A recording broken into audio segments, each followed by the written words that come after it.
নমস্কার, সাহিত্য চিরন্তন বাংলা অডিও স্টোরি চ্যানেলে আপনাদের সকলকে স্বাগত। সাহিত্য চিরন্তনের আজকের নিবেদন কবিগুরু রবীন্দ্রনাথ ঠাকুরের লেখা মাস্টার মশাই।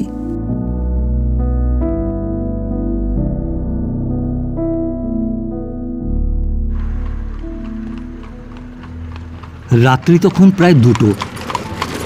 কলকাতার নিস্তব্ধ শব্দ সমুদ্রে একটুখানি ঢেউ তুলে একটা বড় জুড়ি গাড়ি ভবানীপুরের দিক থেকে এসে বীরজিৎলাওয়ের মোড়ের কাছে থামল। সেখানে একটা ঠিকা গাড়ি দেখে আরোহীবাবু তাকে ডেকে আনালেন। তার পাশে একটি কোট হ্যাট পরা বাঙালি বিলাত ফেরতে যুবা সামনের আসনে 2 পা তুলে একটু মদমত্ত অবস্থায় ঘাড় নামিয়ে ঘুমোচ্ছিল।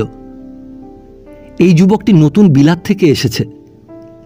এরই অভ্যর্থনা উপলক্ষে বন্ধুমহলে একটা খানা হয়ে গেছে। সেই খানা থেকে ফেরবার পথে একজন বন্ধু তাকে কিছু দূর অগ্রসর করবার জন্য নিজের গাড়িতে তুলে নিয়েছেন। তিনি একে 2-3 বার ঠেলা দিয়ে জাগিয়ে বললেন, মজুমদার, গাড়ি পাওয়া গেছে, বাড়ি যাও।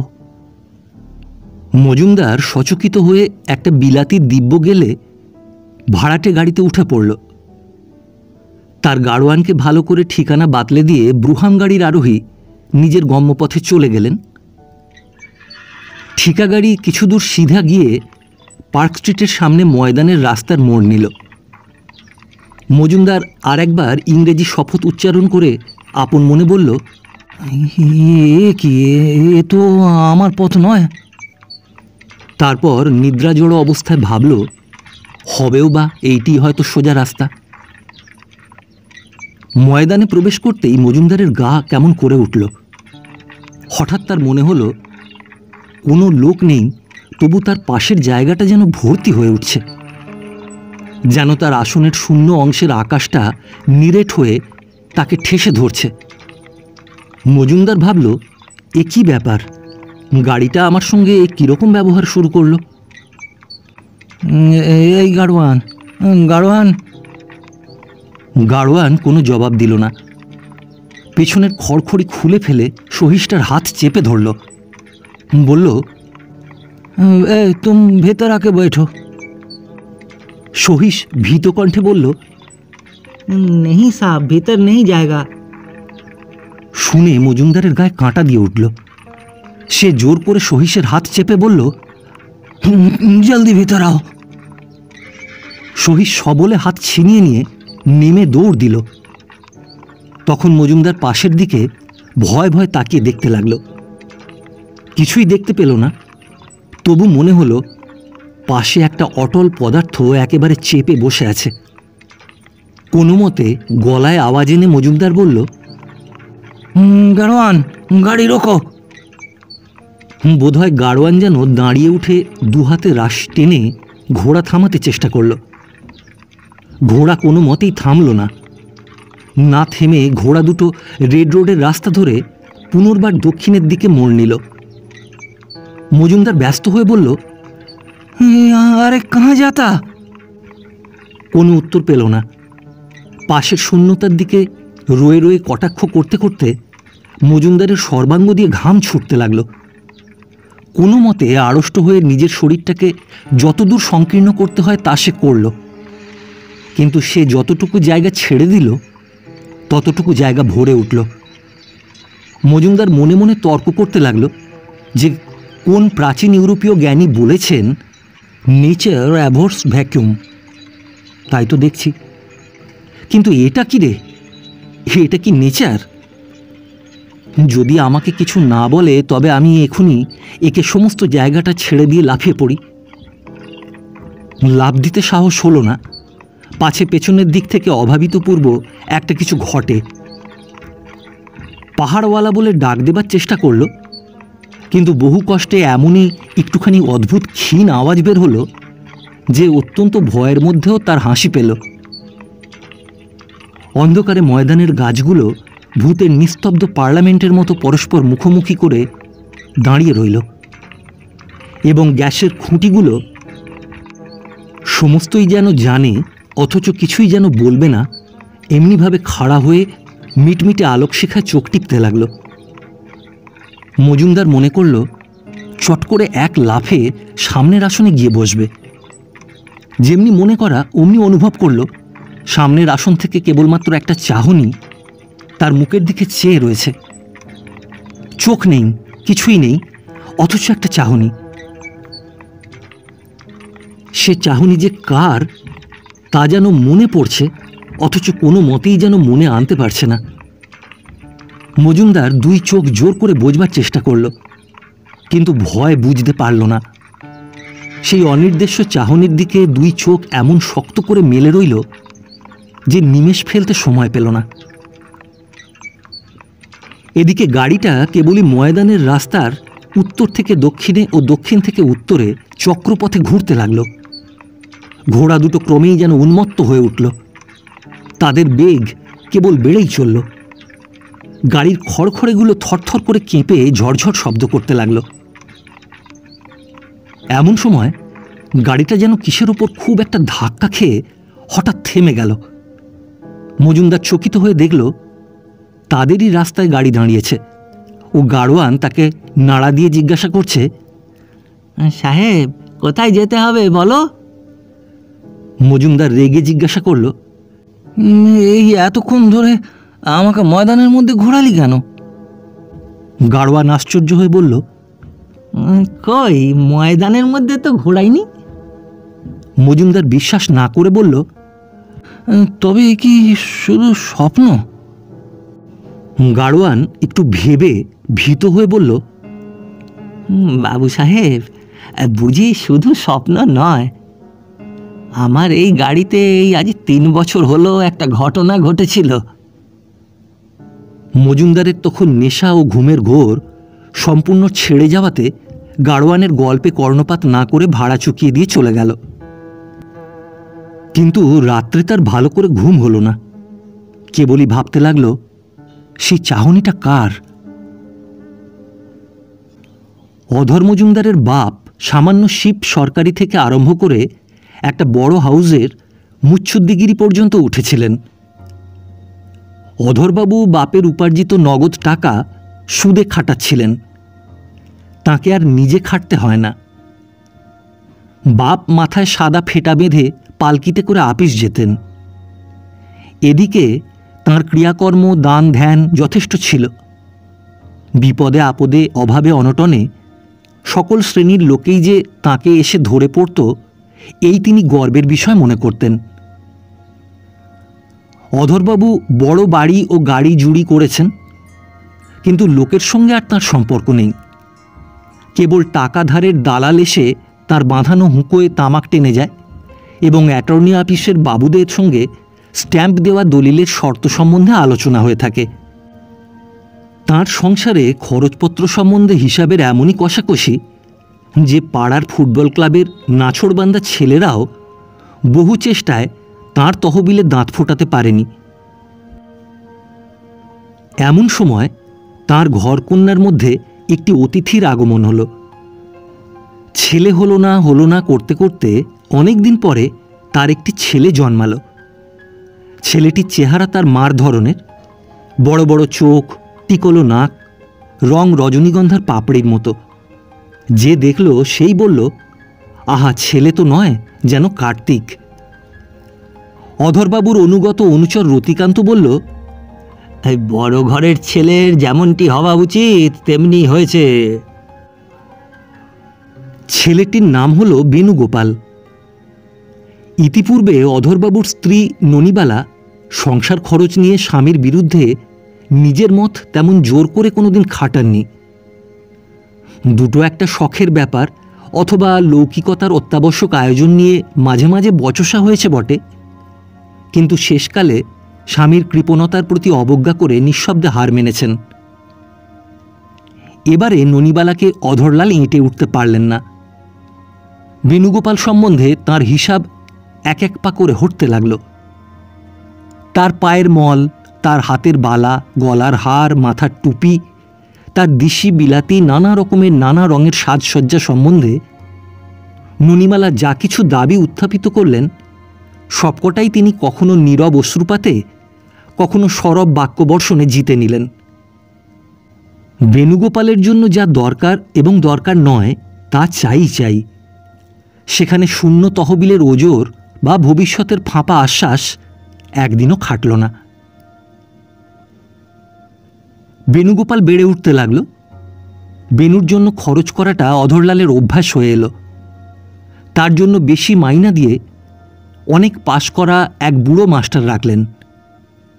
এই মাস্টার বেণুকে মিষ্ট ভাষায় ও শিষ্টাচারে বশ করবার অনেক চেষ্টা করলেন, কিন্তু তিনি নাকি বরাবর ছাত্রদিগকে কড়া শাসনে চালিয়ে আজ পর্যন্ত মাস্টারি মর্যাদা অক্ষুণ্ণ রেখে এসেছেন। সেই জন্য তার ভাষার মিষ্টতা ও আচারের শিষ্টতায় কেবলই বেসুর লাগল। সেই শুষ্ক সাধনায় ছেলে ভুলল না। ননিবালা অধরলালকে বললেন, ও তোমার কেমন মাস্টার, ওকে দেখলেই যে ছেলে অস্থির হয়ে ওঠে, ওকে ছাড়িয়ে দাও। বুড়ো মাস্টার বিদায় হলো। সেকালে মেয়ে যেমন স্বয়ম্বরা হতো, তেমনি ননিবালার ছেলে স্বয়ং মাস্টার হতে বসল। সে যাকে না বরণ করে নেবে তার সকল পাস ও সকল সার্টিফিকেট বৃথা। এমনই সময়টিতে গায়ে একখানি ময়লা চাদর ও পায়ে ছেঁড়া ক্যাম্বিসের জুতো পরে মাস্টারির উমেদারিতে হরলাল এসে জুটল। তার বিধবা মা পরের বাড়িতে রেঁধে ও ধান ভেনে তাকে মফস্বলের এন্ট্রান্স স্কুলে কোনো মতে এন্ট্রান্স পাশ করিয়েছে। এখন হরলাল কলকাতায় কলেজে পড়বে বলে প্রাণপণ প্রতিজ্ঞা করে বের হয়েছে। অনাহারে তার মুখের নিচের অংশ শুকিয়ে ভারতবর্ষের কন্যাকুমারীর মতো সরু হয়ে এসেছে। কেবল মস্ত কপালটা হিমালয়ের মতো প্রশস্ত হয়ে অত্যন্ত চোখে পড়ছে। মরুভূমির বালু থেকে সূর্যের আলো যেমন ঠিকরে পড়ে, তেমনি তার দু চোখ থেকে দৈন্যের একটা অস্বাভাবিক দীপ্তি বের হচ্ছে। দরওয়ান জিজ্ঞাসা করল, তুমি কি চাও, কাকে চাও? হরলাল ভয় ভয় বলল, বাড়ির বাবুর সঙ্গে দেখা করতে চাই। দারোয়ান বলল, দেখা হবে না। তার উত্তরে হরলাল কি বলবে ভেবে না পেয়ে ইতস্তত করছিল। এমন সময় 7 বছরের ছেলে বেণুগোপাল বাগানে খেলা সেরে দেউড়িতে এসে উপস্থিত হল। দরওয়ান হরলালকে দ্বিধা করতে দেখে আবার বলল, বাবু চলা যাও। বেণুর হঠাৎ জিদ চড়ল। সে বলল, নেহি জায়গা। বলে সে হরলালের হাত ধরে তাকে দোতলার বারান্দায় তার বাপের কাছে নিয়ে হাজির করল। বাবু তখন দিবানিদ্রা সেরে জড়ালসভাবে বারান্দায় বেতের কেদারায় চুপচাপ বসে পা দোলাচ্ছিলেন ও বৃদ্ধ রতিকান্ত একটা কাঠের চৌকিতে আসন হয়ে বসে ধীরে ধীরে তামাক টানছিল। সেদিন এই সময় এই অবস্থায় দৈবক্রমে হরলালের মাস্টারি বাহাল হয়ে গেল। রতিকান্ত জিজ্ঞাসা করল, আপনার পড়া কি পর্যন্ত? হরলাল একটুখানি মুখ নিচু করে বলল, এন্ট্রান্স পাশ করেছি। রতিকান্ত ভ্রু তুলে বলল, শুধু এন্ট্রান্স পাস? আমি বলি কলেজে পড়েছেন, আপনার বয়সও তো নেহাত কম দেখি না। হরলাল চুপ করে রইল। আশ্রিত ও আশ্রয় প্রত্যাশীদের সবসময় পীড়ন করাই রতিকান্তের প্রধান আনন্দ ছিল। রতিকান্ত আদর করে বেণুকে কোলের কাছে টেনে নেবার চেষ্টা করে বলল, কত এমএ বিএ এলো গেল, কাউকে পছন্দ হলো না, আর শেষকালে কি সোনাবাবু এন্ট্রান্স পাস করা মাস্টারের কাছে পড়বেন? বেণু রতিকান্তের আদরের আকর্ষণ জোর করে ছাড়িয়ে নিয়ে বলল, যাও। রতিকান্তকে বেণু কোনো মতেই সহ্য করতে পারত না, কিন্তু রতিও বেণুর এই অসহিষ্ণুতাকে তার বাল্যমাধুর্যের একটি লক্ষণ বলে এতে খুব আমোদ পাওয়ার চেষ্টা করত এবং তাকে সোনাবাবু চাঁদবাবু বলে খেপিয়ে আগুন করে তুলত। হরলালের উমেদারি সফল হওয়া শক্ত হয়ে উঠেছিল। সে মনে মনে ভাবছিল, এইবার কোনো সুযোগে চৌকি থেকে উঠে বের হতে পারলে বাঁচা যায়। এমন সময় অধরলালের সহসা মনে হলো, এই ছোকরাটিকে নিতান্ত সামান্য মাইনে দিলেও পাওয়া যাবে। শেষকালে স্থির হলো হরলাল বাড়িতে থাকবে, খাবে ও 5 টাকা করে বেতন পাবে। বাড়িতে রেখে যেটুকু অতিরিক্ত দাক্ষিণ্য প্রকাশ করা হবে তার বদলে অতিরিক্ত কাজ আদায় করে নিলেই এটুকু দয়া সার্থক হতে পারবে। এবারে মাস্টার টিকে গেল। প্রথম থেকেই হরলালের সঙ্গে বেনুর এমনই জমে গেল যে তারা দুটি ভাই। কলকাতায় হরলালের আত্মীয় বন্ধু কেউই ছিল না। এই সুন্দর ছোট ছেলেটি তার সমস্ত হৃদয় জুড়ে বসল। অভাগা হরলালের এমন করে কোনো মানুষকে ভালোবাসবার সুযোগ ইতিপূর্বে কখনো ঘটেনি। কি করলে তার অবস্থা ভালো হবে এই আশায় সে বহু কষ্টে বই জোগাড় করে কেবলমাত্র নিজের চেষ্টায় দিন রাত শুধু পড়া করেছে। মাকে পরাধীন থাকতে হয়েছিল বলে ছেলের শিশু বয়স কেবল সংকোচেই কেটেছে। নিষেধের গণ্ডি পার হয়ে দুষ্টামির দ্বারা নিজের বাল্যপ্রতাপকে জয়শালী করবার সুখ সে কোনোদিন পায়নি। সে কারো দলে ছিল না। সে আপনার ছেঁড়া বই ও ভাঙা স্লেটের মাঝখানে একলাই ছিল। জগতে জন্মে যে ছেলেকে শিশুকালেই নিস্তব্ধ ভালো মানুষ হতে হয়, তখন থেকেই মাতার দুঃখ ও নিজের অবস্থা যাকে সাবধানে বুঝে চলতে হয়, সম্পূর্ণ অবিবেচক হবার স্বাধীনতা যার ভাগ্যে কোনোদিন জোটে না, আমোদ করে চঞ্চলতা করা বা দুঃখ পেয়ে কাঁদা, এ দুটোই যাকে অন্য লোকের অসুবিধা ও বিরক্তির ভয়ে সমস্ত শিশু শক্তি প্রয়োগ করে চেপে যেতে হয়, তার মতো করুণার পাত্র অথচ করুণা থেকে বঞ্চিত জগতে কে আছে? সেই পৃথিবীর সকল মানুষের নিচে চাপা পড়া হরলাল নিজেও জানত না তার মনের মধ্যে এত স্নেহের রস অবসরের অপেক্ষায় এমন করে জমা হয়েছিল। বেনুর সঙ্গে খেলা করে, তাকে পড়িয়ে, অসুখের সময় তার সেবা করে হরলাল স্পষ্ট বুঝতে পারল নিজের অবস্থার উন্নতি করার চেয়েও মানুষের আর একটা জিনিস আছে। সে যখন পেয়ে বসে তখন তার কাছে আর কিছুই লাগে না। বেনুও হরলালকে পেয়ে বাঁচল, কারণ ঘরে সে একটি ছেলে, একটি অতি ছোট ও আরেকটি 3 বছরের বোন আছে। বেনু তাদের সঙ্গদানের যোগ্যই মনে করে না। পাড়ার সমবয়সী ছেলের অভাব নেই, কিন্তু অধরলাল নিজের ঘরকে অত্যন্ত বড় ঘর বলে নিজের মনে নিশ্চয়ই স্থির করে রাখাতে মেলামেশা করবার উপযুক্ত ছেলে বেনুর ভাগ্যে জুটল না। কাজেই হরলাল তার একমাত্র সঙ্গী হয়ে উঠল। অনুকূল অবস্থায় বেনুর যে সকল দৌরাত্ম্য 10 জনের মধ্যে ভাগ হয়ে একরকম সহনযোগ্য হতে পারত, তা সমস্তই একা হরলালকে বইতে হতো। এই সমস্ত উপদ্রব প্রতিদিন সহ্য করতে করতে হরলালের স্নেহ আরও দৃঢ় হয়ে উঠতে লাগল। রতিকান্ত বলতে লাগল, আমাদের ওই সোনাবাবুকে মাস্টারমশাই মাটি করতে বসেছেন। অধরলালেরও মাঝে মাঝে মনে হতে লাগল মাস্টারের সঙ্গে ছাত্রের সম্বন্ধটি ঠিক যেন যথোচিত হচ্ছে না। কিন্তু হরলালকে বেনুর কাছ থেকে তফাত করে এমন সাধ্য এখন কার আছে? বেনুর বয়স এখন 11। হরলাল এফএ পাশ করে জলপানি পেয়ে 3য় বার্ষিকে পড়ছে। ইতিমধ্যে কলেজে তার দুটি একটি বন্ধু যে জোটেনি তা নয়, কিন্তু ওই 11 বছরের ছেলেটি তার সকল বন্ধুর সেরা। কলেজ থেকে ফিরে বেনুকে নিয়ে সে গোলদিঘি এবং কোনো দিন ইডেন গার্ডেনে বেড়াতে যেত। তাকে গ্রিক ইতিহাসের বীর পুরুষদের কাহিনী বলতো, তাকে স্কট ও ভিক্টর হুগোর গল্প একটু একটু করে বাংলায় শোনাত। উচ্চৈস্বরে তার কাছে ইংরেজি কবিতা আবৃত্তি করে তা তর্জমা করে ব্যাখ্যা করত। তার কাছে শেক্সপিয়ারের জুলিয়াস সিজার মানে করে পড়ে তা থেকে অ্যান্টনির বক্তৃতা মুখস্থ করাবার চেষ্টা করত। ওই একটুখানি বালক হরলালের হৃদয় উদ্বোধনের পক্ষে যেন সোনার কাঠির মতো হয়ে উঠল। একলা বসে যখন পড়া মুখস্থ করত তখন ইংরেজি সাহিত্য সে এমন করে মনের মধ্যে গ্রহণ করেনি। এখন সে ইতিহাস, বিজ্ঞান, সাহিত্য যা কিছু পড়ে তার মধ্যে কিছু রস পেলেই সেটা আগে বেনুকে দেবার জন্য আগ্রহ বোধ করে, এবং বেনুর মনে সেই আনন্দ সঞ্চার করবার চেষ্টাতেই তার নিজের বোঝবার শক্তি ও আনন্দের অধিকার যেন দ্বিগুণ বেড়ে যায়। বেনু স্কুল থেকে এসেই কোনো মতে তাড়াতাড়ি জলপান সেরেই হরলালের কাছে যাবার জন্য একেবারে ব্যস্ত হয়ে উঠত। তার মা তাকে কোনো ছুতোয়, কোনো প্রলোভনে অন্তঃপুরে ধরে রাখতে পারত না। ননিবালার এ ভালো লাগেনি। তার মনে হতো হরলাল নিজের চাকরি বজায় রাখবার জন্যেই ছেলেকে এত করে বশ করবার চেষ্টা করছে।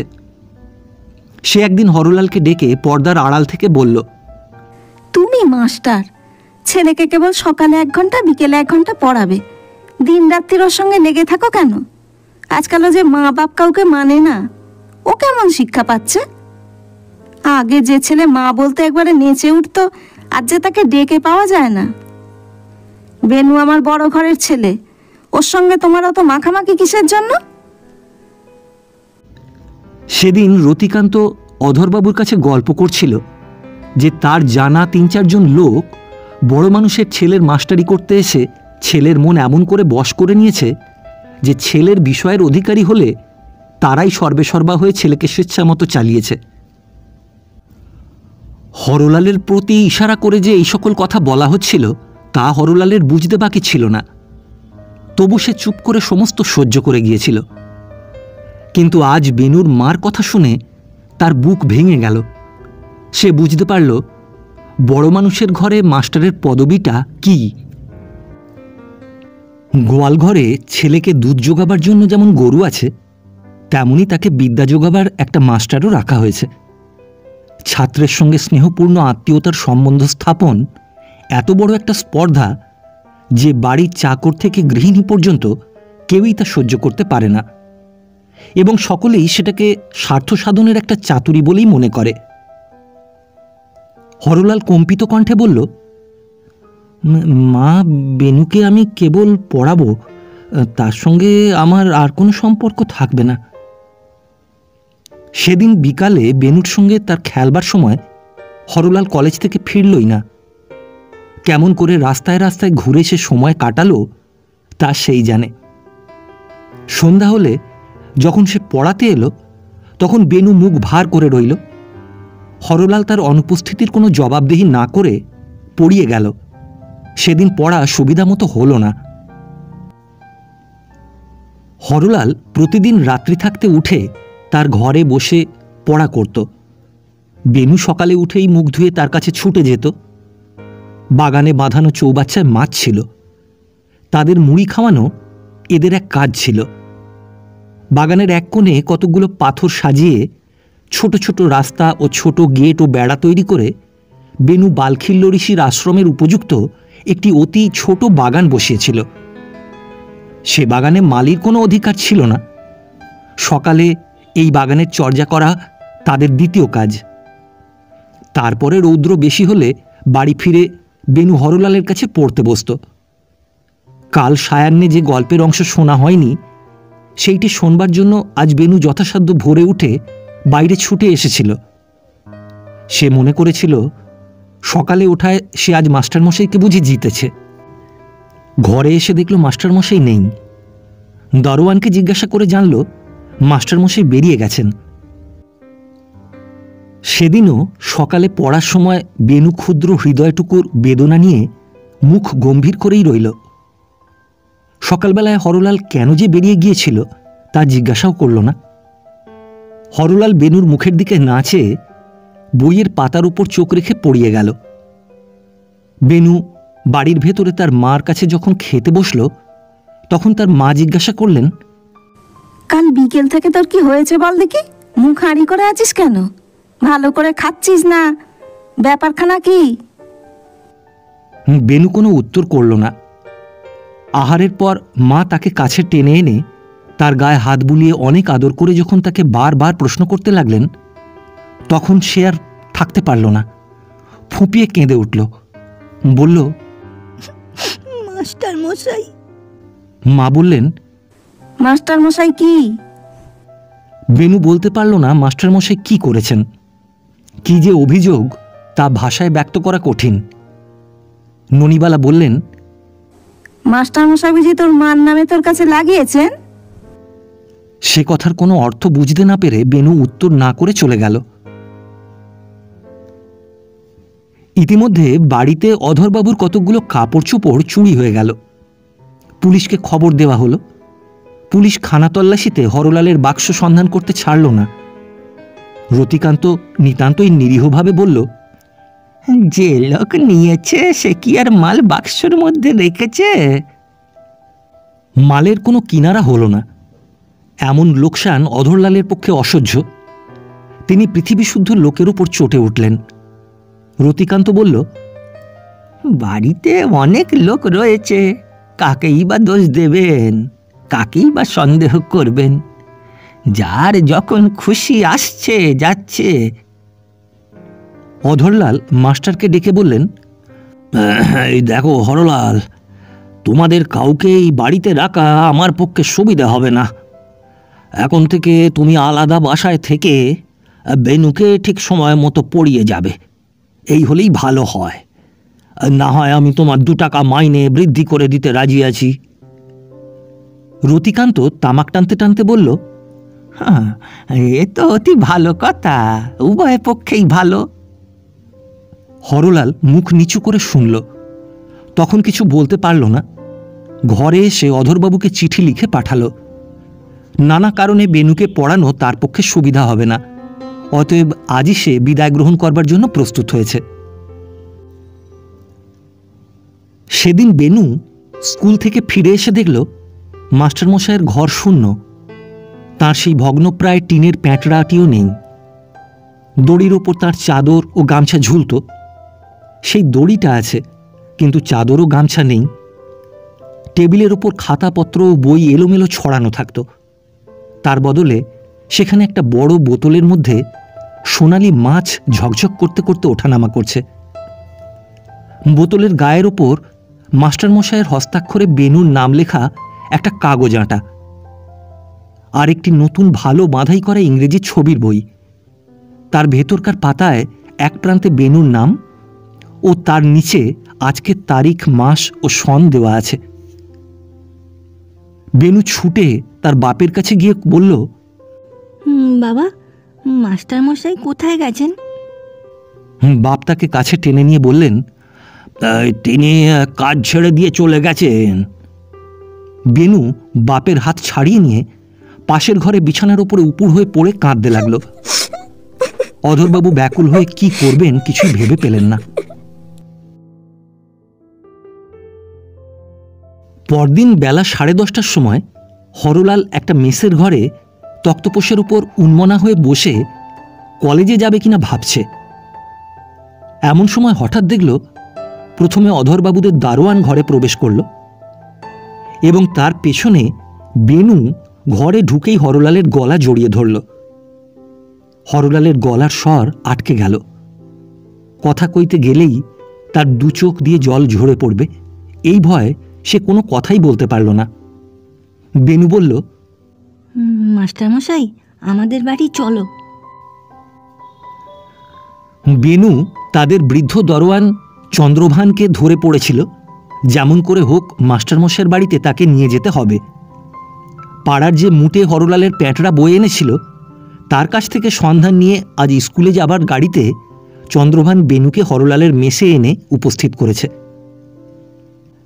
কেন যে হরলালের পক্ষে বেনুদের বাড়ি যাওয়া একেবারেই অসম্ভব তা সে বলতেও পারল না, অথচ তাদের বাড়িতেও যেতে পারল না। বেনু যে তার গলা জড়িয়ে ধরে তাকে বলেছিল, আমাদের বাড়ি চলো, এই স্পর্শ ও এই কথাটার স্মৃতি কত দিনে কত রাত্রে তার কণ্ঠ চেপে ধরে যেন তার নিঃশ্বাস রোধ করেছে। কিন্তু ক্রমে এমনও দিন এলো যখন দুপক্ষেই সমস্ত চুকে গেল।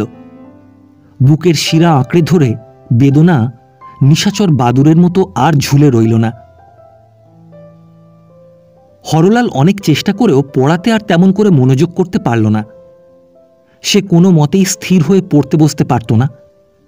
সে খানিকটা পড়বার চেষ্টা করেই ধাঁ করে বই বন্ধ করে ফেলত এবং অকারণে দ্রুত পদে রাস্তায় ঘুরে আসত। কলেজের লেকচারের নোটের মাঝে মাঝে খুব বড় বড় ফাঁক পড়ত এবং মাঝে মাঝে যে সমস্ত আঁকযোগ পারত তার সঙ্গে প্রাচীন ইজিপ্টের চিত্রলিপি ছাড়া আর কোনো বর্ণমালার সাদৃশ্য ছিল না। হরলাল বুঝল এ সমস্ত ভালো লক্ষণ নয়। পরীক্ষায় সে যদি বা পাশ হয়, বৃত্তি পাওয়ার কোনো সম্ভাবনা নেই। বৃত্তি না পেলে কলকাতায় তার একদিনও চলবে না। ওদিকে দেশে মাকেও 2-4 টাকা পাঠানো চাই। নানা চিন্তা করে চাকরির চেষ্টায় বের হলো। চাকরি পাওয়া কঠিন, কিন্তু না পাওয়া তার পক্ষে আরও কঠিন। এই জন্য আশা ছেড়েও আশা ছাড়তে পারল না। হরলালের সৌভাগ্যক্রমে একটি বড় ইংরেজ সদাগরের আপিসে উমেদারি করতে গিয়ে হঠাৎ সে বড় সাহেবের নজরে পড়ল। সাহেবের বিশ্বাস ছিল তিনি মুখ দেখে লোক চিনতে পারেন। হরলালকে ডেকে তার সঙ্গে 2-4 কথা বলেই তিনি মনে মনে বললেন, এ লোকটা চলবে। জিজ্ঞাসা করলেন, কাজ জানা আছে? হরলাল বলল, না। জামিন দিতে পারবে? তারও উত্তরে না। কোনো বড় লোকের কাছ থেকে সার্টিফিকেট আনতে পারো? কোনো বড় লোককেই সে জানে না। শুনে সাহেব আরও যেন খুশি হই বললেন, আচ্ছা বেশ, 25 টাকা বেতনে কাজ আরম্ভ করো। কাজ শিখলে উন্নতি হবে। তারপরে সাহেব তার বেশভূষার প্রতি দৃষ্টি করে বললেন, 15 টাকা আগাম দিচ্ছি, আপিসের উপযুক্ত কাপড় তৈরি করে নেবে। কাপড় তৈরি হলো। হরলাল আপিসেও বেরোতে আরম্ভ করল। বড় সাহেব তাকে ভূতের মতো খাটাতে লাগলেন। অন্য কেরানিরা বাড়ি গেলেও হরলালের ছুটি ছিল না। একদিন সাহেবের বাড়ি গিয়েও তাকে কাজ বুঝিয়ে দিয়ে আসতে হতো। এমনি করে কাজ শিখে নিতে হরলালের বিলম্ব হলো না। তার সহযোগী কেরানিরা তাকে ঠেকাবার অনেক চেষ্টা করল, তার বিরুদ্ধে ওপরওয়ালার কাছে লাগালাগিও করল, কিন্তু এই নিঃশব্দ নিরীহ সামান্য হরলালের কোনো অপকার করতে পারল না। যখন তার 40 টাকা মাইনা হলো, তখন হরলাল দেশ থেকে মাকে এনে একটা ছোটখাটো গলির মধ্যে ছোটখাটো বাড়িতে বাসা করল। এতদিন পরে তার মার দুঃখ ঘুঁচল। মা বললেন, বাবা, এইবার বউ ঘরে আনবো। হরলাল মায়ের পায়ের ধুলো নিয়ে বলল, মা, ওইটে মাপ করতে হবে। মাতার আরেকটি অনুরোধ ছিল। তিনি বলতেন, তুই যে দিন রাত তোর ছাত্র বেণুগোপালের গল্প করিস, তাকে একবার নিমন্ত্রণ করে খাওয়া, তাকে আমার দেখতে ইচ্ছে করে। হরলাল বলল, মা, এ বাসায় তাকে কোথায় বসাবো? রোসো একটা বড় বাসা করি, তারপরে তাকে নিমন্ত্রণ করব। হরলালের বেতন বৃদ্ধির সঙ্গে ছোট গলি থেকে বড় গলি ও ছোট বাড়ি থেকে বড় বাড়িতে তার বাস পরিবর্তন হলো। তবু সে কি জানি কি মনে করে অধরলালের বাড়ি যেতে বা বেনুকে নিজের বাসায় ডেকে আনতে কোনো মতেই মনস্থির করতে পারল না। হয়তো কোনোদিনই তার সংকোচ ঘুঁচত না। এমন সময় হঠাৎ খবর পাওয়া গেল বেনুর মা মারা গিয়েছেন। শুনে মুহূর্ত বিলম্ব না করে সে অধরলালের বাড়ি গিয়ে উপস্থিত হল। এই 2 অসমবয়সী বন্ধুতে অনেকদিন পরে আবার একবার মিলন হল। বেনুর অশৌচের সময় পার হয়ে গেল, তবু এ বাড়িতে হরলালের যাতায়াত চলতে লাগল। কিন্তু ঠিক তেমনটি আর কিছুই নেই। বেনু এখন বড় হয়ে উঠে অঙ্গুষ্ঠ তর্জনী যোগে তার নতুন গোঁফের রেখার সাধ্য সাধনা করছে। চালচলনে বাবুয়ানা ফুটে উঠেছে। এখন তার উপযুক্ত বন্ধুবান্ধবেরও অভাব নেই। ফোনোগ্রাফে থিয়েটারের নটিদের ইতর গান বাজিয়ে সে বন্ধুমহলকে আমোদে রাখে। পড়বার ঘরে সেই সাবেক ভাঙা চৌকি ও দাগি টেবিল কোথায় গেল? আয়নাতে, ছবিতে, আসবাবে ঘর যেন ছাতি ফুলিয়ে রয়েছে। বেনু এখন কলেজে যায়, কিন্তু 2য় বার্ষিকের সীমানা পার হবার জন্য তার কোনো তাগিদ দেখা যায় না। বাপ স্থির করে আছেন 2-1টা পাশ করিয়ে নিয়ে বিবাহের হাটে ছেলের বাজার দর বাড়িয়ে তুলবেন। কিন্তু ছেলের মা জানতেন ও স্পষ্ট করে বলতেন, আমার বেনুকে সামান্য লোকের ছেলের মতো গৌরব প্রমাণ করবার জন্য পাশের হিসেব দিতে হবে না। লোহার সিন্ধুকে কোম্পানির কাগজ অক্ষয় হয়ে থাক।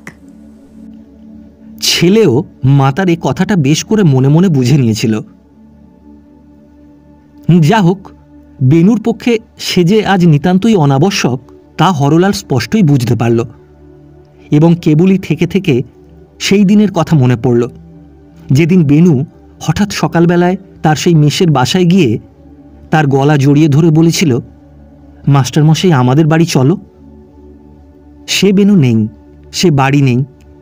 এখন মাস্টারমশাইকে কেই বা ডাকবে। হরলাল মনে করেছিল এইবার বেনুকে তাদের বাসায় মাঝে মাঝে নিমন্ত্রণ করবে, কিন্তু তাকে আহ্বান করবার জোর পেল না। একবার ভাবল ওকে আসতে বলবো, তারপরে ভাবল বলে লাভ কি, বেনু হয়তো নিমন্ত্রণ রক্ষা করবে, কিন্তু থাক। হরলালের মা ছাড়লেন না। তিনি বারবার বলতে লাগলেন তিনি নিজের হাতে রেঁধে তাকে খাওয়াবেন। আহা, বাচ্চার মা মারা গেছে। অবশেষে হরলাল একদিন তাকে নিমন্ত্রণ করতে গেল। বলল, অধরবাবুর কাছ থেকে অনুমতি নিয়ে আসি।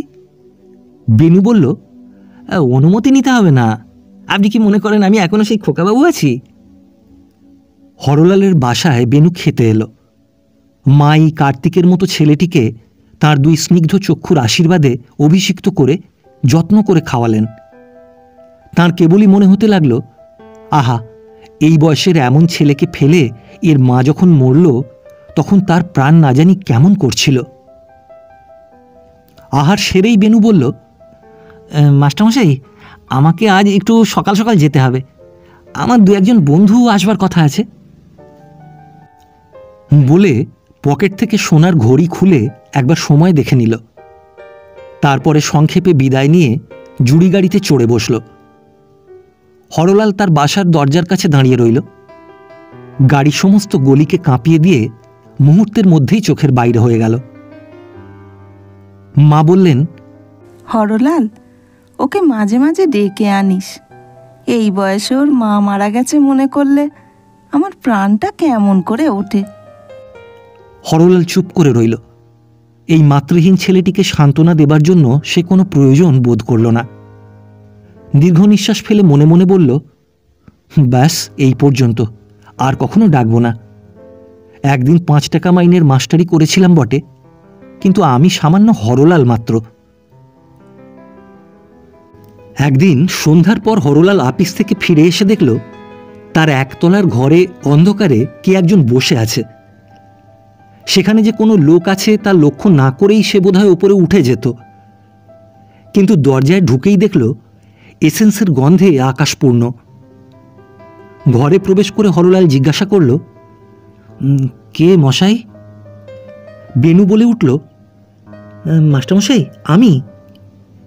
হরলাল বলল, এ কি ব্যাপার, কখন এসেছ?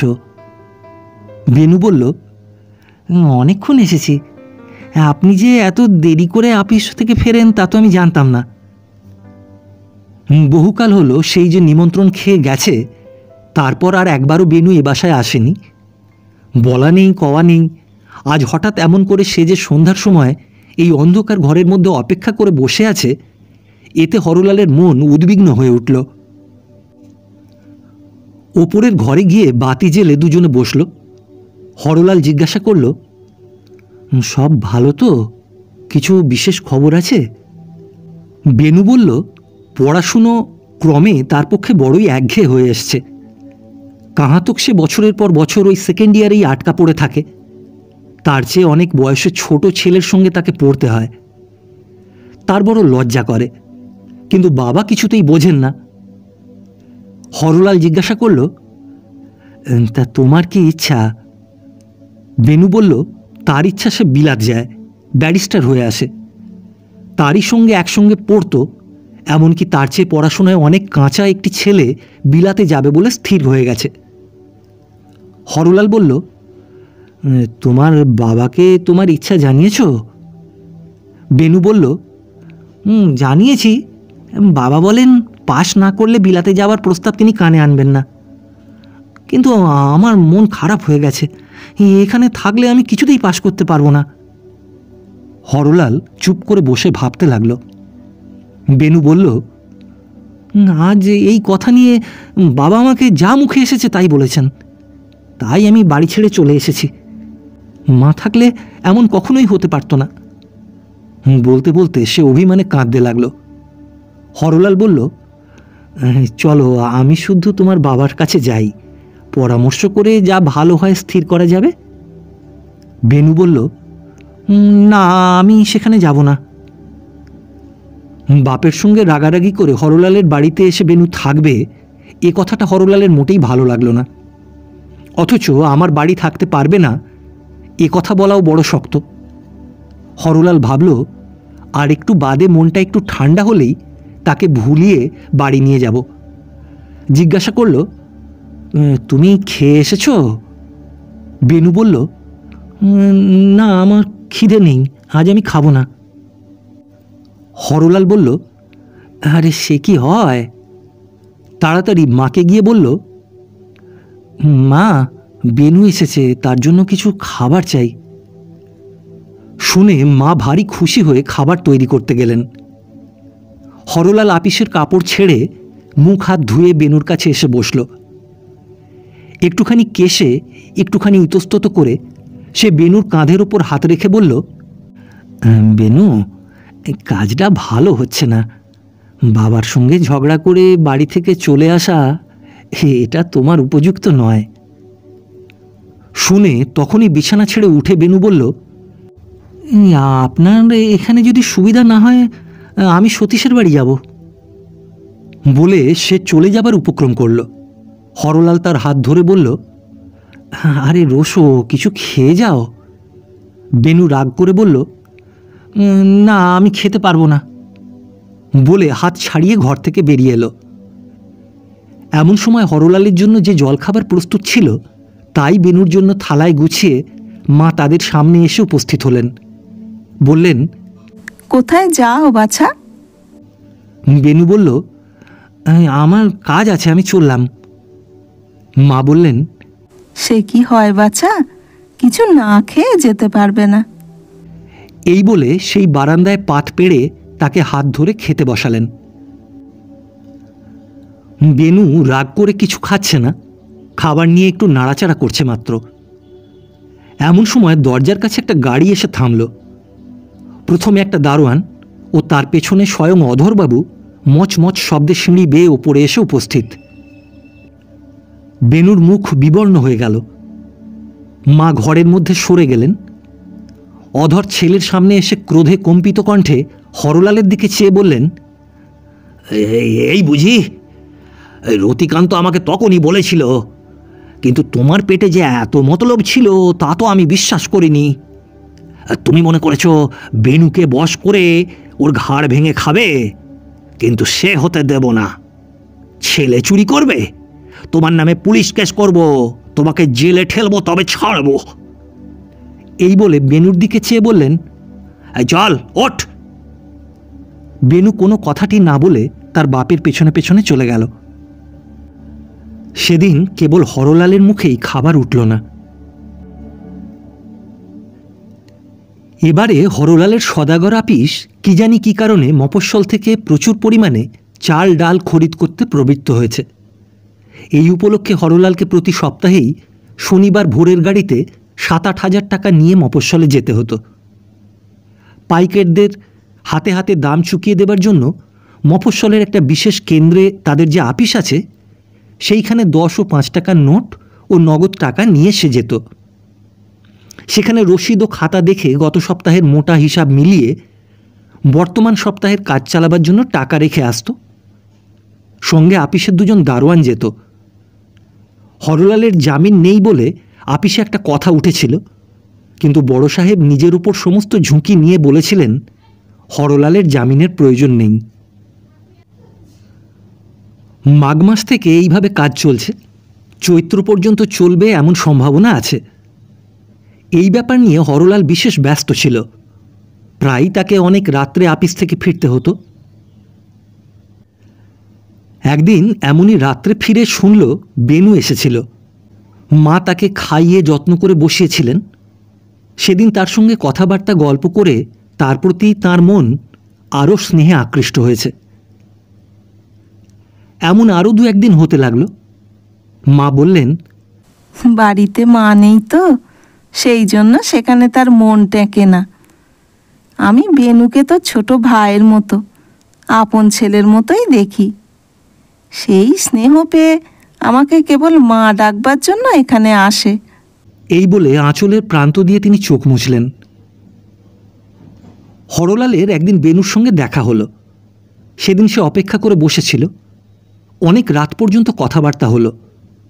বেনু বলল, বাবা আজকাল এমন হয়ে উঠেছেন যে আমি কিছুতেই বাড়িতে টিকতে পারছি না। বিশেষত শুনতে পাচ্ছি তিনি বিবাহ করবার জন্য প্রস্তুত হচ্ছেন।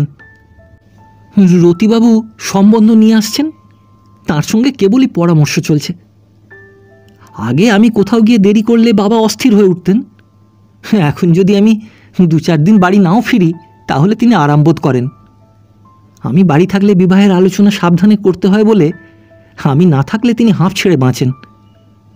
এই বিবাহ যদি হয় তবে আমি বাড়িতে থাকতে পারবো না। আমাকে আপনি উদ্ধারের একটা পথ দেখিয়ে দিন, আমি স্বতন্ত্র হতে চাই। স্নেহে ও বেদনায় হরলালের হৃদয় পরিপূর্ণ হয়ে উঠল।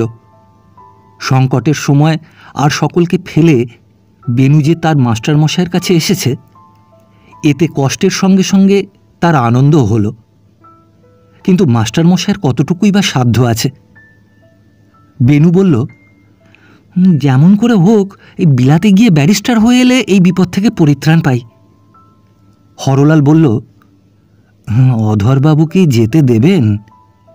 বেনু বলল, আমি চলে গেলে তিনি বাঁচেন, কিন্তু টাকার উপরে যেরকম মায়া, বিলাতের খরচ তার কাছ থেকে সহজে আদায় হবে না, একটু কৌশল করতে হবে। হরলাল বেনুর বিজ্ঞতা দেখে হেসে বলল, কি কৌশল? বেনু বলল, আমি হ্যান্ড নোটে টাকা ধার করব। পাওনাদার আমার নামে নালিশ করলে বাবা তখন দায় পড়ে শোধ করবেন। সেই টাকায় পালিয়ে বিলাত যাব। সেখানে গেলে তিনি খরচ না দিয়ে থাকতে পারবেন না। হরলাল বলল, তা তোমাকে টাকা ধার দেবে কে? বেনু বলল, আপনি পারেন না? হরলাল আশ্চর্য হয়ে বলল, আমি? মুখে আর কোনো কথা বের হলো না। বেনু বলল, কেন? আপনার দারোয়ান তো তোড়ায় করে অনেক টাকা ঘরে আনলো। হরলাল হেসে বলল, সে দারোয়ানও যেমন আমার, টাকাও তেমনি। বলে এই আপিসের টাকার ব্যবহারটা কি তা বেনুকে বুঝিয়ে দিল। এই টাকা কেবল একটি রাত্রের জন্যই দরিদ্রের ঘরে আশ্রয় নেয়, প্রভাত হলে 10 দিকেতে গমন করে। বেনু বলল, আপনাদের সাহেব আমাকে টাকা ধার দিতে পারেন না? না হয় আমি সুদ বেশি করে দেব। হরলাল বলল, তোমার বাবা যদি সিকিউরিটি দেন তাহলে আমার অনুরোধে হয়তো দিতেও পারেন। বেনু বলল, বাবা যদি সিকিউরিটি দেবেন তো টাকা দেবেন না কেন? তর্কটা এখানেই মিটে গেল। হরলাল মনে মনে ভাবতে লাগলো, আমার যদি কিছু থাকতো তবে বাড়ি ঘর জমি জমা সমস্ত বেচে কিনে টাকা দিতাম। কিন্তু একটিমাত্র অসুবিধা এই যে বাড়ি ঘর জমি জমা কিছুই নেই। একদিন শুক্রবার রাত্রে হরলালের বাসার সামনে জুড়ি গাড়ি দাঁড়ালো। বেনু গাড়ি থেকে নামামাত্র হরলালের আপিসের দারোয়ান তাকে মস্ত একটা সেলাম করে ওপরে বাবুকে শশব্যস্ত হয়ে সংবাদ দিতে গেল। হরলাল তখন তার শোবার ঘরে মেজের ওপর বসে টাকা মিলিয়ে নিচ্ছিল। বেনু সেই ঘরেই প্রবেশ করল। আজ তার বেশ কিছু নতুন ধরনের শৌখিন ধুতি চাদরের বদলে নধর শরীরে পার্সি কোট ও প্যান্টলুন এঁটে মাথায় ক্যাপ পরে এসেছে। তার দুহাতের আঙুলে মণিমুক্ত আংটি ঝকমক করছে। গলা থেকে লম্বিত মোটা সোনার চেনে আবদ্ধ ঘড়ি বুকের পকেটে নিবিষ্ট। কোটের আস্তিনের ভেতর থেকে জামার হাতায় হীরার বোতাম দেখা যাচ্ছে। হরলাল টাকা গোনা বন্ধ করে আশ্চর্য হয়ে বলল, কি ব্যাপার, এত রাত্রে এই বেশে যে? বেনু বলল, পরশু বাবার বিবাহ, তিনি আমার কাছে তা গোপন করে রেখেছেন, কিন্তু আমি খবর পেয়েছি। বাবাকে বললাম আমি কিছুদিনের জন্য আমাদের ব্যারাকপুরের বাগানে যাব। শুনে তিনি ভারী খুশি হয়ে রাজি হয়েছেন, তাই বাগানে চলেছি। ইচ্ছা হচ্ছে আর ফিরব না। যদি সাহস থাকতো তবে গঙ্গার জলে ডুবে মরতাম। বলতে বলতে বেনু কেঁদে ফেলল। হরলালের বুকে যেন ছুরি বিদ্ধে লাগল। একজন অপরিচিত স্ত্রীলোক এসে বেনুর মার ঘর, মার খাট, মার স্থান অধিকার করে নিলে বেনুর স্নেহস্মৃতি জড়িত বাড়ি যে বেনুর পক্ষে কীরকম কণ্টকময় হয়ে উঠবে তা হরলাল সমস্ত হৃদয় দিয়ে বুঝতে পারল। মনে মনে ভাবল, পৃথিবীতে গরিব হয়ে না জন্মালেও দুঃখের এবং অপমানের অন্ত নেই। বেনুকে কি বলে যে সান্ত্বনা দেবে তা কিছুই ভেবে না পেয়ে বেনুর হাতখানা নিজের হাতে নিল। নেওয়া মাত্র একটা তর্ক তার মনে উদয় হল। সে ভাবল, এমন একটা বেদনার সময় বেনু কি করে এত সাজ করতে পারল। হরলাল তার আংটির দিকে চোখ রেখেছে দেখে বেনু যেন তার মনের প্রশ্নটা আঁচ করে নিল। সে বলল, এই আংটিগুলি আমার মায়ের। শুনে হরলাল বহু কষ্টে চোখের জল সামলে নিল। কিছুক্ষণ পরে বলল, বেনু, খেয়ে এসেছ? বেনু বলল, হ্যাঁ, আপনার খাওয়া হয়নি? হরলাল বলল, এই টাকাগুলো গুনে আয়রন চেস্টে না তুলে ঘর থেকে বের হতে পারবো না। বেনু বলল, আপনি খেয়ে আসুন, আপনার সঙ্গে অনেক কথা আছে। আমি ঘরে রইলাম, মা আপনার খাবার নিয়ে বসে আছেন। হরলাল একটু ইতস্তত করে বলল, হ্যাঁ, আমি চট করে খেয়ে আসছি। হরলাল তাড়াতাড়ি খাওয়া সেরে মাকে নিয়ে ঘরে প্রবেশ করল। বেনু তাকে প্রণাম করল। তিনি বেনুর চিবুকের স্পর্শ নিয়ে চুম্বন করলেন। হরলালের কাছে সমস্ত খবর পেয়ে তার বুক যেন ফেটে যাচ্ছিল। নিজের সমস্ত স্নেহ দিয়েও বেনুর অভাব তিনি পূরণ করতে পারবেন না, এই তাঁর দুঃখ। চারিদিকে ছড়ানো টাকার মধ্যে তিনজনে বসে বেনুর ছেলেবেলাকার গল্প হতে লাগল।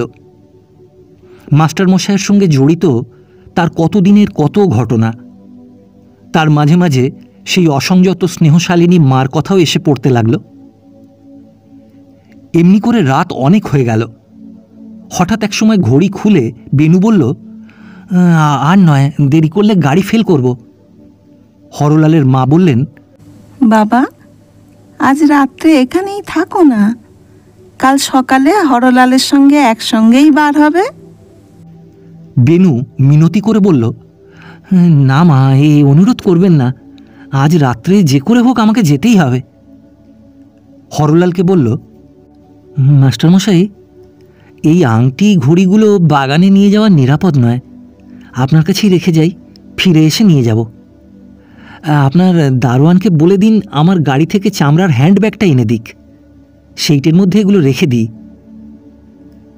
আপিসের দারোয়ান গাড়ি থেকে ব্যাগ নিয়ে এলো। বেনু তার চেন, ঘড়ি, আংটি, বোতাম সমস্ত খুলে ব্যাগের মধ্যে পুরে দিল।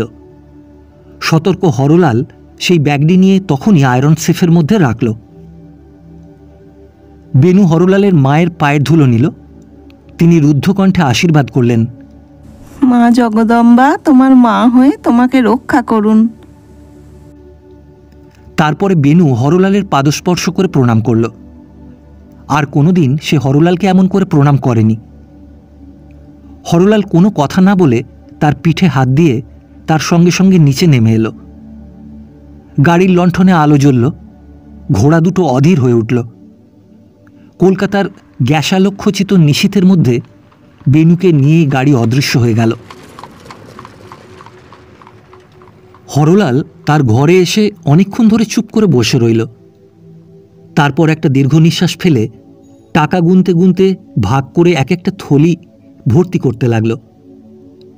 নোটগুলো পূর্বেই গোনা হয়ে থলিবন্দি হয়ে লোহার সিন্ধুকে উঠেছিল।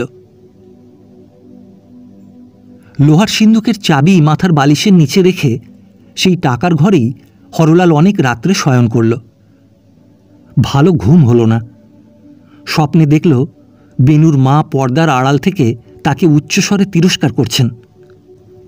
কথা কিছুই স্পষ্ট শোনা যাচ্ছে না, কেবল সেই অনির্দিষ্ট কণ্ঠস্বরের সঙ্গে সঙ্গে বেনুর মার চুনি, পান্না, হীরার অলঙ্কার থেকে লাল, সবুজ, শুভ্র রশ্মির সূচিগুলি কালো পর্দাটাকে ফুঁড়ে বের হয়ে আন্দোলিত হচ্ছে। হরলাল প্রাণপণে বেনুকে ডাকবার চেষ্টা করছে, কিন্তু তার গলা দিয়ে কিছুতেই স্বর বের হচ্ছে না। এমন সময় প্রচণ্ড শব্দে কি একটা ভেঙে পর্দা ছিঁড়ে পড়ে গেল। চমকে চোখ মেলে হরলাল দেখল একটা স্তূপাকার অন্ধকার। হঠাৎ একটা দমকা হাওয়া উঠে সশব্দে জানলায় ঠেলা দিয়ে আলো নিভিয়ে দিয়েছে। হরলালের সমস্ত শরীর ঘামে ভিজে গেছে। সে তাড়াতাড়ি উঠে দেশলাই দিয়ে আলো জ্বালল। ঘড়িতে দেখল 4টে বেজেছে। আর ঘুমোবার সময় নেই, টাকা নিয়ে মফস্বলে যাবার জন্য প্রস্তুত হতে হবে। হরলাল মুখ ধুয়ে ফেরবার সময় মা তার ঘর থেকে বললেন, কি বাবা, উঠেছিস? হরলাল প্রভাতে প্রথমে মাতার মঙ্গলমুখ দেখবার জন্য ঘরে প্রবেশ করল। মা তার প্রণাম নিয়ে মনে মনে তাকে আশীর্বাদ করে বললেন, বাবা, আমি এইমাত্র স্বপ্ন দেখছিলাম তুই যেন বউ আনতে চলেছিস। ভোরের স্বপ্ন কি মিথ্যে হবে? হরলাল হেসে ঘরে প্রবেশ করল। টাকা ও নোটের থলেগুলো লোহার সিন্দুক থেকে বের করে প্যাক বাক্সে বন্ধ করবার জন্য উদ্যোগ করতে লাগল। হঠাৎ তার বুকের ভেতর ধড়াস করে উঠল। 2-3টে নোটের থলি শূন্য। মনে হলো স্বপ্ন দেখছে। থলেগুলো নিয়ে সিন্দুকের গায়ে জোরে আছাড় দিল। তাতে শূন্য থলের শূন্যতা অপ্রমাণ হল না। তবু বৃথা আশায় থলের বন্ধনগুলো খুলে খুব করে ঝাড়া দিল। একটি থলের ভেতর থেকে 2খানি চিঠি বেরিয়ে পড়ল, বেনুর হাতের লেখা। একটি চিঠি তার বাপের নামে, আর একটি হরলালের। তাড়াতাড়ি খুলে পড়তে গেল। চোখে যেন দেখতে পেল না। মনে হলো যেন আলো যথেষ্ট নেই। কেবলই বাতি উস্কে দিতে লাগলো। যা পড়ে তা ভালো বোঝে না, বাংলা ভাষা যেন ভুলে গেছে। কথাটা এই যে বেনু 3000 টাকার পরিমাণ 10 টাকাওয়ালা নোট নিয়ে বিলাতে যাত্রা করেছে। আজ ভোরেই জাহাজ ছাড়বার কথা। হরলাল যে সময় খেতে গিয়েছিল সেই সময় বেনু এই কাণ্ড করেছে। লিখেছে যে বাবাকে চিঠি দিলাম, তিনি আমার এই ঋণ শোধ করে দেবেন। তাছাড়া ব্যাগ খুলে দেখবেন তার মধ্যে মায়ের যে গহনা আছে তার দাম কত ঠিক জানি না, বোধহয় 3000 টাকার বেশি হবে। মা যদি বেঁচে থাকতেন তবে বাবা আমাকে বিলাতে যাবার টাকা না দিলেও এই গহনা দিয়েই নিশ্চয়ই মা আমাকে খরচ জোগাড় করে দিতেন। আমার মায়ের গহনা বাবা যে আর কাউকে দেবেন তা আমি সহ্য করতে পারিনি। সেই জন্য যেমন করে পারি আমি তা নিয়েছি। বাবা যদি টাকা দিতে দেরি করেন তবে আপনি অনায়াসে এই গয়না বেচে বা বন্ধক দিয়ে টাকা নিতে পারবেন। এ আমার মায়ের জিনিস, এ আমারই জিনিস। এছাড়া আরও অনেক কথা, সে কোনো কাজের কথা নয়। হরলাল ঘরে তালা দিয়ে তাড়াতাড়ি একখানা গাড়ি নিয়ে গঙ্গার ঘাটে ছুটল। কোন জাহাজে বেনু যাত্রা করেছে তার নামও সে জানে না। মেটিয়া বুরুজ পর্যন্ত ছুটে হরলাল খবর পেল 2খানা জাহাজ ভোরে রওনা হয়ে গেছে। 2খানাই ইংল্যান্ডে যাবে। কোন জাহাজে বেনু আছে তাও তার অনুমানের অতীত, এবং সে জাহাজ ধরবার যে কি উপায় তাও সে ভেবে পেল না। মেটিয়া বুরুজ থেকে তার বাসার দিকে যখন গাড়ি ফিরল তখন সকালের রৌদ্রে কলকাতা শহর জেগে উঠেছে। হরলালের চোখে কিছুই পড়ল না। তার সমস্ত হতবুদ্ধি অন্তঃকরণ একটা কলেবরহীন নিদারুণ প্রতিকূলতাকে যেন কেবলই প্রাণপণে ঠেলা মারছিল, কিন্তু কোথাও এক তিলও তাকে টলাতে পারছিল না। যে বাসায় তার মা থাকেন, এতদিন সে বাসায় পা দেওয়া মাত্র কর্মক্ষেত্রের সমস্ত ক্লান্তি ও সংঘাতের বেদনা মুহূর্তের মধ্যেই তার দূর হয়ে গেছে। সেই বাসার সম্মুখে গাড়ি এসে দাঁড়াল। গাড়োয়ানের ভাড়া চুকিয়ে দিয়ে সেই বাসার মধ্যে সে অপরিমেয় নৈরাশ্য ও ভয় নিয়ে প্রবেশ করল। মা উদ্বিগ্ন হয়ে বারান্দায় দাঁড়িয়েছিলেন। জিজ্ঞাসা করলেন, বাবা, কোথায় গিয়েছিলে? হরলাল বলে উঠল, মা, তোমার জন্য বউ আনতে গিয়েছিলাম বলে শুষ্ক কণ্ঠে হাসতে হাসতে সেইখানেই মূর্ছিত হয়ে পড়ে গেল। ওমা, কি হলো গো? বলে মা তাড়াতাড়ি জল এনে তার মুখে জলের ঝাপটা দিতে লাগলেন। কিছুক্ষণ পরে হরলাল চোখ খুলে শূন্য দৃষ্টিতে চারিদিকে চেয়ে উঠে বসল। হরলাল বলল, মা, ব্যস্ত হও না তোমরা, আমাকে একটু একলা থাকতে দাও। বলে সে তাড়াতাড়ি ঘরের মধ্যে প্রবেশ করেই ভেতর থেকে দরজা বন্ধ করে দিল। মা দরজার বাইরে মাটির উপর বসে পড়লেন। ফাল্গুনের রৌদ্র তার সর্বাঙ্গে এসে পড়ল। তিনি রুদ্ধ দরজার উপর মাথা রেখে থেকে থেকে কেবল ডাকতে লাগলেন, হরলাল, বাবা হরলাল। হরলাল বলল, মা, একটু পরেই আমি বের হব, এখন তুমি যাও। মা রৌদ্রে সেইখানেই বসে জপ করতে লাগলেন। আপিসের দরোয়ান এসে দরজায় ঘা দিয়ে বলল, বাবু, এখনই না বের হলে আর গাড়ি পাওয়া যাবে না। হরলাল ভেতর থেকে বলল, আজ 7টার গাড়িতে যাওয়া হবে না। দারোয়ান বলল, তবে কখন যাবেন? হরলাল বলল, সে আমি তোমাকে পরে বলবো। দরোয়ান মাথা নেড়ে হাত উল্টে নিচে চলে গেল। হরলাল ভাবতে লাগল, এ কথা বলি কাকে? এ যে চুরি, বেনুকে কি জেলে দেব? হঠাৎ সেই গহনার কথা মনে পড়ল। সে কথাটা একেবারেই ভুলে গিয়েছিল। মনে হলো যেন কিনারা পাওয়া গেল। ব্যাগ খুলে দেখে তার মধ্যে শুধু আংটি, ঘড়ি, বোতাম নয়, ব্রেসলেট, চিক, সিঁথি, মুক্তোর মালা প্রভৃতি আরও অনেক দামি গহনা আছে। তার দাম 3000 টাকার অনেক বেশি। কিন্তু এও তো চুরি, এও তো বেনুর নয়। এ ব্যাগ যতক্ষণ তার ঘরে থাকে ততক্ষণ তার বিপদ। তখন আর দেরি না করে অধরলালের সেই চিঠি ও ব্যাগ নিয়ে হরলাল ঘর থেকে বেরিয়ে গেল। মা জিজ্ঞাসা করলেন, কোথায় যাও বাবা? হরলাল বলল, অধরবাবুর বাড়িতে। মার বুক থেকে হঠাৎ অনির্দিষ্ট ভয়ের একটা মস্ত বোঝা নেমে গেল। তিনি স্থির করলেন, ওই যে হরলাল কাল শুনেছে বেনুর বাপের বিয়ে, তাই শুনে অবধি বাছার মনে শান্তি নেই। আহা, বেনুকে কত ভালোই বাসে। মা জিজ্ঞাসা করলেন, আজ তবে তোমার আর মফস্বলে যাওয়া হবে না? হরলাল বলল, না, বলেই তাড়াতাড়ি বের হয়ে পড়ল। অধরবাবুর বাড়ি পৌঁছবার পূর্বেই দূর থেকে শোনা গেল রসন চৌকি আলেয়া রাগিনীতে করুণ স্বরে আলাপ জুড়ে দিয়েছে। কিন্তু হরলাল দরজায় ঢুকেই দেখল বিবাহবাড়ির উৎসবের সঙ্গে একটা যেন অশান্তির লক্ষণ মিশেছে। দারোয়ানের পাহারা কড়াক্কড়, বাড়ি থেকে চাকর বাকর কেউ বের হতে পারছে না। সকলেরই মুখে ভয় ও চিন্তার ভাব।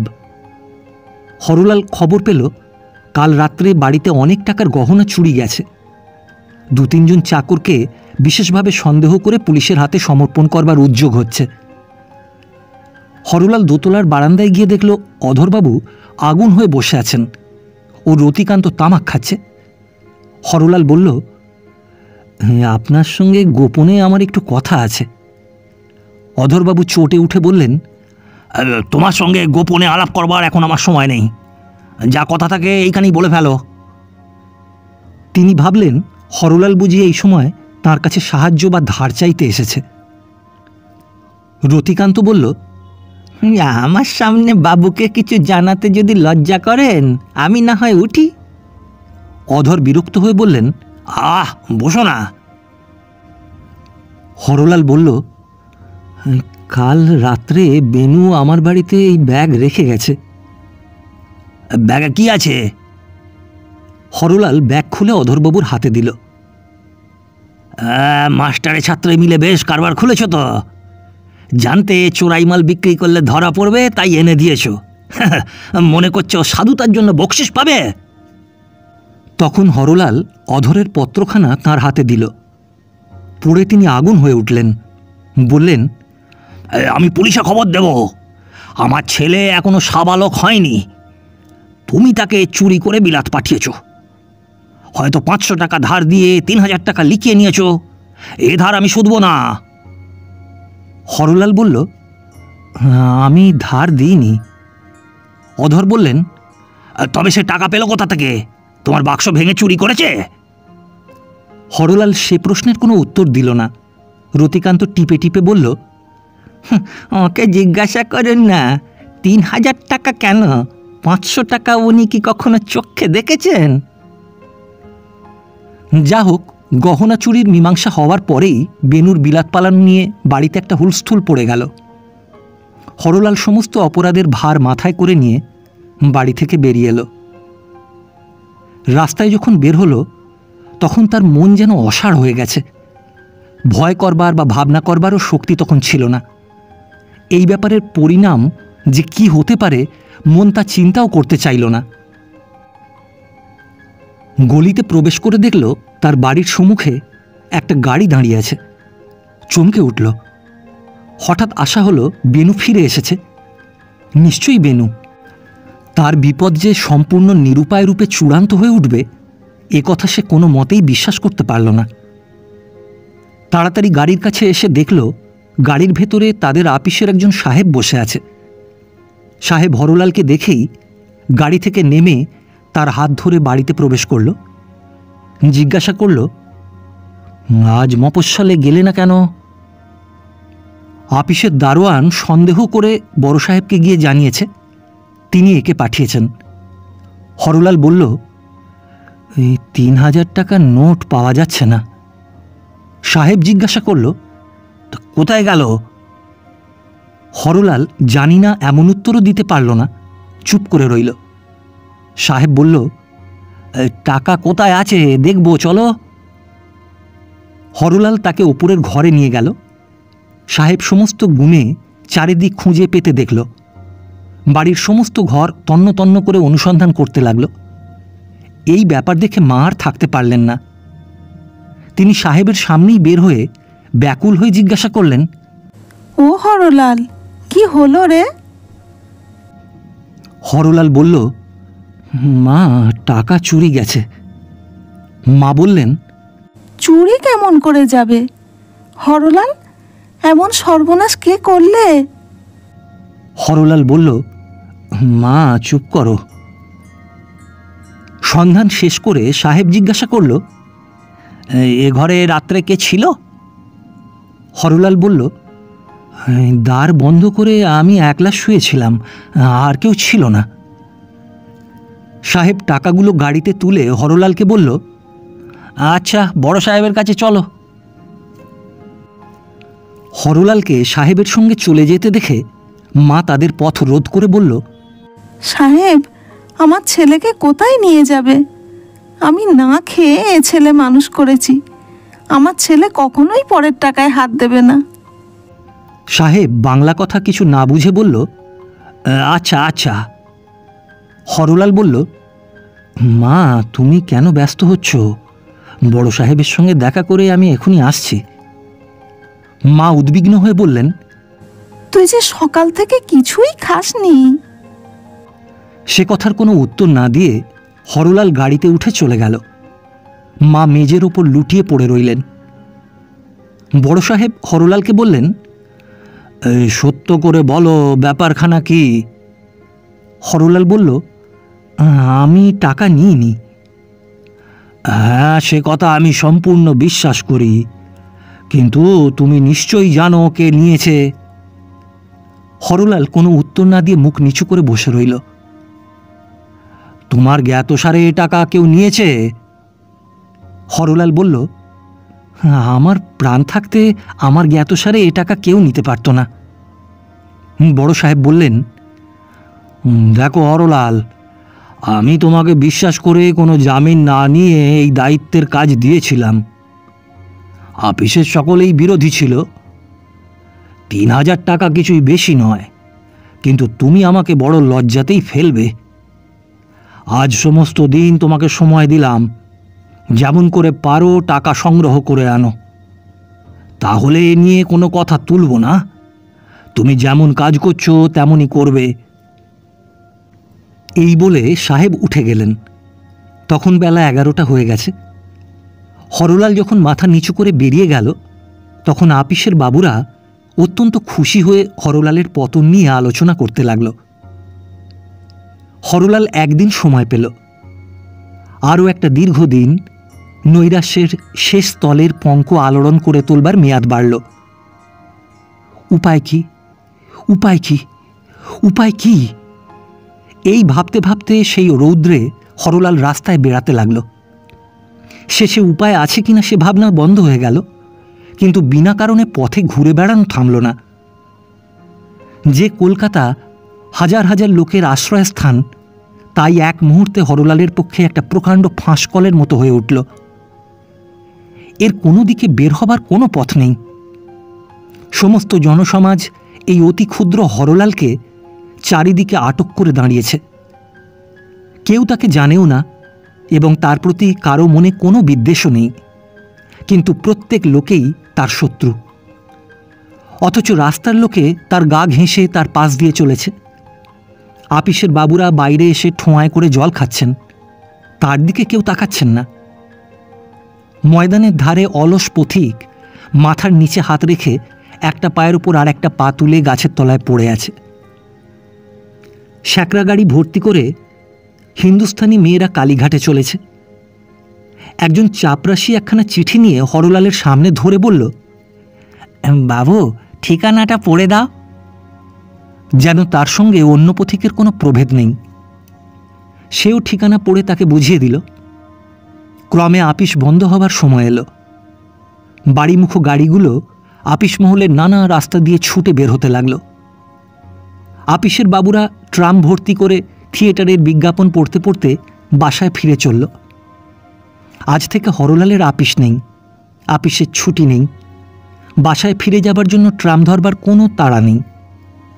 শহরের সমস্ত কাজকর্ম, বাড়ি ঘর, গাড়ি জুড়ি, আনা গোনা হরলালের কাছে কখনো বা অত্যন্ত উৎকট সত্যের মতো দাঁত মেলে উঠছে, কখনো বা একেবারে বস্তুহীন স্বপ্নের মতো ছায়া হয়ে আসছে। আহার নেই, বিশ্রাম নেই, আশ্রয় নেই। কেমন করে যে হরলালের দিন কেটে গেল তা সে জানতেও পারল না। রাস্তায় রাস্তায় গ্যাসের আলো জ্বলল, যেন একটা সতর্ক অন্ধকার দিকে দিকে তার সহস্র ক্রূর চক্ষু মেলে শিকারলুব্ধ দানবের মতো চুপ করে রইল।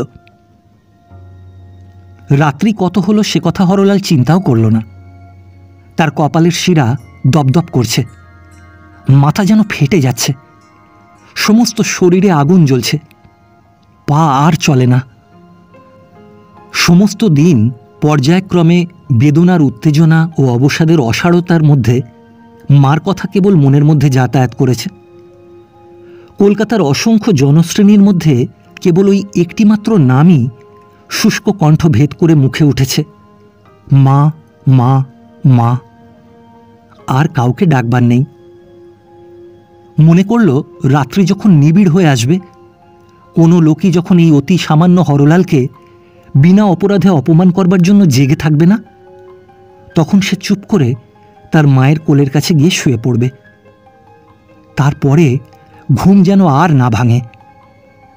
পাছে তার মার সম্মুখে পুলিশের লোক বা আর কেউ তাকে অপমান করতে আসে, এই ভয়ে সে বাসায় যেতে পারছিল না। শরীরের ভার যখন আর বইতে পারে না, এমন সময় হরলাল একটা ভাড়াটে গাড়ি দেখে তাকে ডাকল। গাড়োয়ান জিজ্ঞাসা করল, কোথায় যাবে? হরলাল বলল, কোথাও না, এই ময়দানের রাস্তায় খানিকক্ষণ হাওয়া খেয়ে বেড়াবো। গাড়োয়ান সন্দেহ করে চলে যাবার উপক্রম করতেই হরলাল তার হাতে আগাম ভাড়া একটা টাকা দিল। সে গাড়ি তখন হরলালকে নিয়ে ময়দানের রাস্তায় ঘুরে ঘুরে বেড়াতে লাগল। তখন শ্রান্ত হরলাল তার তপ্ত মাথা খোলা জানলার উপর রেখে চোখ বুজল। একটু একটু করে তার সমস্ত বেদনা যেন দূর হয়ে এলো। শরীর শীতল হলো। মনের মধ্যে একটি সুগভীর সুনিবিড় আনন্দপূর্ণ শান্তি ঘনিয়ে আসতে লাগল। একটা যেন পরম পরিত্রাণ তাকে চারিদিক থেকে আলিঙ্গন করে ধরল।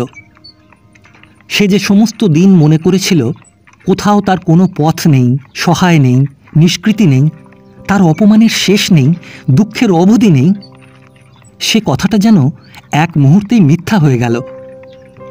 এখন মনে হলো সে তো একটা ভয় মাত্র, সে তো সত্য নয়। যা তার জীবনকে লোহার মুঠিতে এঁটে পিষে ধরেছিল, হরলাল তাকে আর কিছুমাত্র স্বীকার করল না। মুক্তি অনন্ত আকাশ পূর্ণ করে আছে, শান্তির কোথাও সীমা নেই। এই অতি সামান্য হরলালকে বেদনার মধ্যে, অপমানের মধ্যে, অন্যায়ের মধ্যে বন্দি করে রাখতে পারে এমন শক্তি বিশ্বব্রহ্মাণ্ডের কোনো রাজা মহারাজারও নেই। যে আতঙ্কে সে আপনাকে আপনি বেঁধেছিল তা সমস্তই খুলে গেল।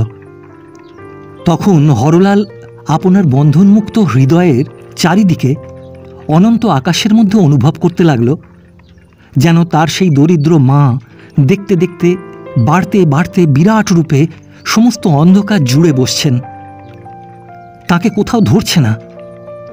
কলকাতার রাস্তা ঘাট, বাড়ি ঘর, দোকান বাজার একটু একটু করে তাঁর মধ্যে আচ্ছন্ন হয়ে যাচ্ছে। বাতাস ভরে গেল, আকাশ ভরে উঠল, একটি একটি করে নক্ষত্র তাঁর মধ্যে মিলিয়ে গেল। হরলালের শরীর মনের সমস্ত বেদনা, সমস্ত ভাবনা, সমস্ত চেতনা তাঁর মধ্যে অল্প অল্প করে নিঃশেষ হয়ে গেল।